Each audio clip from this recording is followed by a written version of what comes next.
이명박 대통령이 지금 하는 정치를 여러 가지를 보면 기독교 진리와 기독교의 가치와는 전혀 관계가 없는 그 사람의 개인적인 신념과 정치적인 그런 입장을 가지고 정치를 한 거지 기독교의 가치관과 기독교의 신념을 가지고 정치한 게 아니라 이 말입니다. 그러니까 이명박 대통령이 장로이기 때문에 그래서 기독교가 비난을 받아야 된다는 것은 굉장히 기독교적 입장에서 이게 억울한 거다. 네. 이명박 대통령 현 정책 중에 어떤 부분이 기독교적인 가치와 진리를 가지고 정치했냐 이거예요. 장로가 물론 했죠.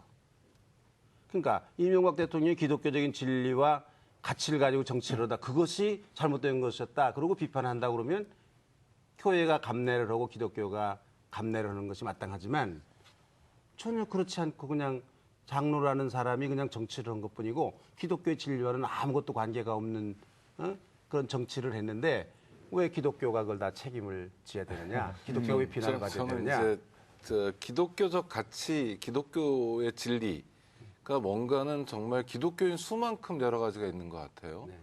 그래서 전 그런 차원에서 뭐 기독교적 가치라는 합의하기 어려운 걸 놓고 생각할 건 아닌 것 같고요.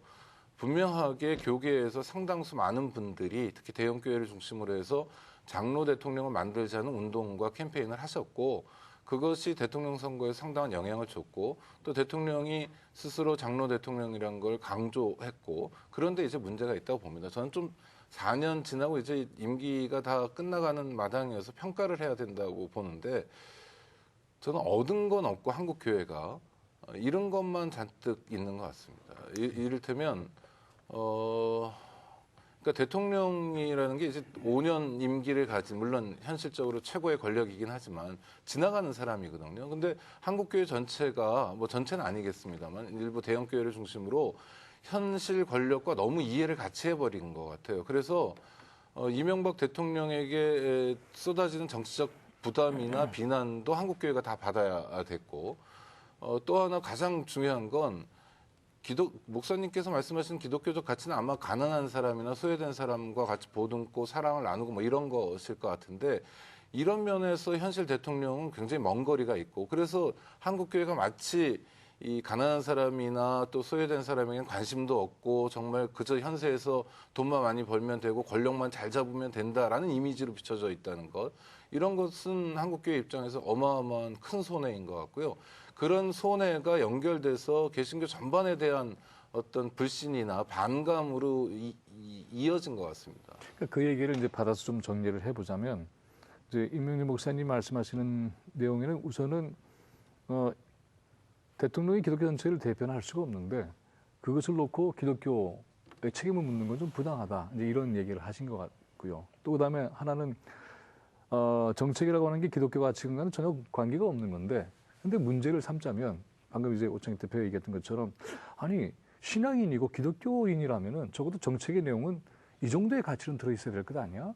말하자면 소외된 사람을 위해서 먼저 우선적인 가치를 둔다든가 정책에 있어서 그러한 마음을 반영하는 그런데 전혀 거리가 없다라고 얘기하셨지만 도리어 기독교적 가치를 훼손하는 그런 결과를 가져왔다고 평가를 받게 되면은 방금 얘기하셨던 것처럼 아니 기독교 신앙을 가지고 장로 대통령에 대해서 문제 삼는 게 아니라 그 사람의 삶의 자세나 정책의 내용이 정말로 문제가 많다. 근데 만약에 이것이 정말 기독교의 진상이라고 한다면 이건 보통 큰 문제가 아니네라고 하는 지탄이 쏟아질 수밖에 없는 거죠. 뿐만이 아니라 기독교라고 얘기했을 때는 거기에는 여러 가지 형태의 한국교회가 내용이 들어있는데 우리가 고민하고 문제 삼는 것은 한국교회 가운데서 특히 대형교회를 위주로 해서 이미 특권화된 그러한 교회와 정치적으로 동맹을 맺고 그들과 함께 정책을 펼치는 모습은 너무나 많이 보여줬기 때문에 그래서 이것이 한국 사회에서 사회적 양극화가 심화되는 가운데 무수한 사람들이 고통을 받고 있는데 거기에 대해서는 전혀 관심을 갖고 있지 않다고 한다면은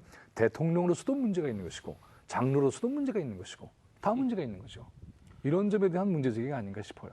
그러니까 오 국장님이 기독교가 많은 손해를 본 것 같다 이해해 주셔서 굉장히 감사하고 정말 이 손해를 많이 보고 참 우리 기독교로서는 이명박 대통령 지금 4년 동안에 굉장히 긴 세월이었고 어려운 세월이었어요. 근데 제가 다시 한번 말씀드리려고 하는 거는 이명박 대통령의 4년의 정치와 기독교는 연관하지 말아라. 그 사람이 기독교의 이념을 대변해서 정치하는 사람이 아니다. 다만 오 국장님 지적하신 대로 우리가 교회가 잘못한 게 있다고 그러면은 이분이 대통령이 될 때 교회가 너무 많이 나서서 이분을 지지를 한 거예요, 집단적으로. 어? 그래서 혹시 우리에게 왜 교회가 그런 사람을 대통령을 시켰냐? 어? 대통령 시키느라고 그렇게 야단했느냐? 그 얘기를 하면 우리가 할 얘기가 없지만 그것도 뭐 일부 몇 사람들이죠. 한국교회 전체는 아니고 그런 얘기를 하면 할 얘기가 없지만 대형 교회 목적 교인이기 때문에 장로가 안 돼야 된다 뭐 그런 거는 없잖아요. 그러니까 저는 이명박 대통령의 4년 동안의 국정 운영과 혹시 뭐 실책이 있었다면 실정과 기독교는 기독교인이었기 때문에 그런 실정을 했다. 기독교인이기 때문에 뭐 장로이기 때문에 그랬다. 그렇다고 우리가 교회가 그러면 그분에게 장로가 대통령 돼서 우리 교회가 아까 말씀하신 대로 무슨 덕을 받네. 덕을 받아 안 되는 거지만 또 덕을 볼 것도 없지만 그런 게 있었느냐? 전혀 없었다 이거예요. 그러니까 하여간 지금 이명박 대통령이 장로이기 때문에 뭐 그분이 정치를 이렇게 했다. 그러니까 기독교가 어떻다. 약간 이런 얘기는 우리가 참 듣기가 어려운 그런 부분이 있다 그 말입니다. 그러니까 장로여서 문제라고 말씀드리는 건 전혀 아니고요. 네, 목사님 말씀처럼 범기독교적인 선거 운동을 통해서 됐고 또 상당히 많은 축복과 기대가 쏟아졌지 않습니까? 그럼 한국 기독교가 이명박 대통령이 지금 지지율도 떨어져 있고 뭐 레임덕 이미 시작된 대통령인데 그것에 대해서 어느 정도 책임지는 모습도 보여야 되는 거 아닙니까? 그러니까 이명박 대통령이 장로 대통령이고 장로 대통령이 기독교다라는 것에 등식을 성립시킨 게 사실 한국 개신교거든요. 누가 뭐 그렇게 지목하고 뭐 그러지 않았습니다. 전직 대통령들도 다른 종단 소속 대통령들이 여럿 있었는데 이를테면 김대중 대통령이 천주교 대통령이어서 천주교와의 유착이 있고 그것 때문에 뭐 천주교가 사회적 반감의 대상이 되고 이러지 않았거든요. 그러니까 그런 빌미를 제공한 대형교회 목사님들을 비롯한 한국 교계가 최소한의 반성은 있어야 된다고 봅니다. 예, 교수님. 우리가 이제 종교를 얘기할 때 전에도 이제 그 이화에 대해서 그 대통령의 종교라는 그 세미나를 했습니다. 거기 참석한 분들이 다 말씀하시는 게 종교는 문제가 없다. 사람이 문제지. 그렇게 말씀하시는데 그 종교 자체가 사람들이 만들어내는 거지요. 물론 신이라든가 불교에서 말하는 법이라든가 이런 절대적인 진리를 전제로 하지만은 결국은 사람의 역사예요.